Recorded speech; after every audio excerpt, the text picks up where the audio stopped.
I remember she sent me a picture once from the Gulf War, and a little letter saying, you know, she was scared, this and that, blah, blah, blah. And she goes, Frank, I'm sending you a picture with my two best friends. And then when I turn around, I see the picture. It was her with an M16 and a huge knife. It was like one of those Rambo knives. Right here. Like a bayonet. Like a bayonet. Like a bayonet, dressed in army style with the mask. We sleep with the mask every day. Just in case, you know, chemical warfare, whatever, you know, in a ditch.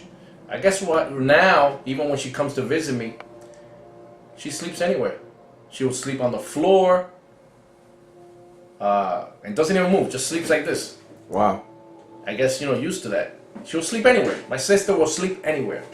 On the floor, on the carpet, on a bed, and she won't even move. And I guess she got adjusted to that, you know, being in that atmosphere. Okay. You know, I'm glad she come out of it alive, you know, with no problems. How about your feelings or your emotions when she told you she had MS? I was upset. I was mad because she says that it started overseas, because what it is that the soldiers are guinea pigs. Yes. For the government. Mm-hmm. That's a proven fact. And with all the injections that they inject you with, it's like a combination of different things testing you out, see what the human body can take. I personally think that when she came back, that's when MS developed. Okay, because my sister was a healthy person, very athletic. She was a runner. She did cheerleading, very, you know, energetic. She would never stay at the same spot. She was always moving. And I think personally that I felt that's what I used to argue with her. I used to tell her, listen, you see, it wasn't worth to go with it. For what? You know, there's two things you can't talk and fight over, is religion and politics. You know what? And that's the way it is. Now you got this, and now you got to deal with this for the rest of your life.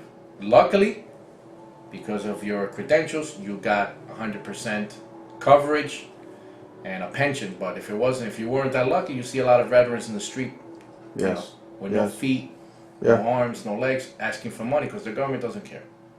You know, they use you and that's it. That's the way it is. And now you're in this situation. Luckily, you know, you're doing well. But sometimes, you know, I tell my mom, I would have never done that. You know. So initially, when your sister told you she was going into the army, you were reluctant to support. Well, at the army, at the beginning, I didn't care because she was going into the Army Reserves. Right. She wanted to pay her schooling. Yes, in Rutgers. So, you know, I said, hey, everybody does it. There's no war. You know, it was in the early 80s, whatever. You know, mid 80s. And I said, hey, you can do 2 years. Boom, you're out. You get your little check, and that's it. But then, you know, everything started.